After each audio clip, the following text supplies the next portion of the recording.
नमस्कार दोस्तों। तो आइए हमारी जो ये फाइनेंशियल रिजल्ट वाली सीरीज चल रही है जिसमें हम Q3 FY25 के रिजल्ट डिस्कस कर रहे हैं।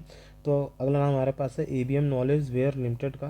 कंपनी में मुझे एक बहुत बढ़िया चीज़ लग रही है कंपनी के जो प्रॉफिट मार्जिन है, और प्लस इसके अलावा आइए देखते हैं। तो कंपनी किस टाइप की कंपनी मुझे मेनली सर्विस सेक्टर की लग रही है, ठीक है ना। तो कंपनी के क्वार्टरली रिजल्ट की बात करें तो कंपनी का रेवेन्यू फ्रॉम ऑपरेशंस जो है 20.86 करोड़ से इंक्रीज़ होकर के 28.24 करोड़ रुपये हो गया है। कंपनी की अदर इनकम भी देखिए लगभग कांस्टेंट है, तो कोई बहुत बड़ा वो नहीं लेने की ज़रूरत है। और ये टोटल इनकम अगर अदर इनकम जोड़ करके 22.26 करोड़ से इंक्रीज होकर के 29.93 करोड़ रुपये हो गई है। और ये जो सेल्स में लगभग जंप आया है 35% का, ठीक है। और कंपनी के जो एक्सपेंसेस की बात करें तो 19.42 करोड़ से इंक्रीज होकर के 20.98 करोड़ रुपये हो गए हैं। और कंपनी के एक्सपेंसेस जंप आया सिर्फ 8% का, ठीक है ना। 35% रेवेन्यू इंक्रीज हुआ लेकिन एक्सपेंसेस जंप सिर्फ 8% का हुआ, ठीक। और कंपनी का देखिए मेजर एक्सपेंसेस क्या है। कंपनी का मेजर एक्सपेंसेस है एम्प्लॉय कॉस्ट है, ठीक, जो कि कंपनी के रेवेन्यू का लगभग 30-35% पड़ जा रही है, ठीक है ना। लास्ट ईयर तक 50% थी, तो इस साल मेजर कॉस्ट में चेंज इस वजह से कंपनी की जो प्रॉफिटेबिलिटी भी इंक्रीज़ हो रही है। रेवेन्यू तो बढ़ रहे हैं कंपनी के, लेकिन कंपनी को एक्सपेंसेस ज़्यादा नहीं पड़ रहे हैं, ठीक।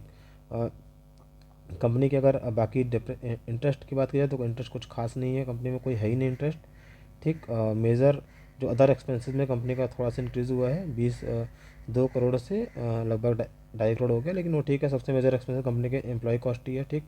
तो कंपनी का देखिए ना, जो अब देखिए सब कुछ शानदार है कंपनी में, फिर भी एक इशू आ गया है। देखिए कंपनी के जो प्रॉफिट है ना, प्रॉफिट तो बहुत शानदार है, ठीक है। Profit for the year company के 2.5 करोड़ से 2.34 करोड़ से इंक्रीज होकर के 6.11 करोड़ रुपये हो गए। लेकिन अब क्या इशू आ रहा है, देखिए ना, कंपनी की जो मेन अर्निंग आ रही है ना, वो देखिए उसमें से सिर्फ ओनर ऑफ द कंपनी को जा रही है 3.5 करोड़ ही रुपये जा रही है, जो कि लास्ट ईयर 2.56 करोड़ रुपये थी, हमें 3.5।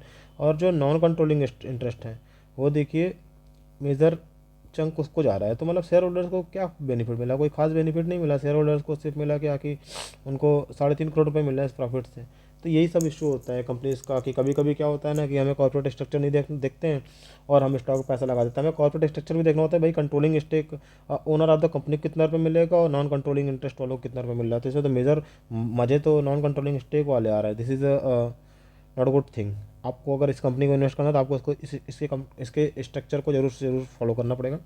और देखिए ना, EPS में कोई खास गेन नहीं हुआ, वही 1.27 से 1.76 हो गया। लेकिन जिस तरह से कंपनी के रेवेन्यू और कंट्रोलिंग मतलब कि एक्सपेंसेस में जंप आया था, एक्सपेंसेस अच्छे थे, कंट्रोल किया गया था कंपनी के थ्रू एक्सपेंसेस, और एक अच्छी कंपनी लग रही थी, सर्विस सेक्टर की कंपनी लग रही थी। लेकिन अब देखिए ना, कंट्रोलिंग कॉर्पोरेट स्ट्रक्चर ही मतलब समझ नहीं आया। तो मतलब मेरे लिए तो मतलब ठीक है, मैं बाद में देखूंगा, लेकिन हाँ ठीक है, कंपनी के रिजल्ट अच्छे हैं, इसलिए मिलते हैं नेक्स्ट डे। तो बाय बाय।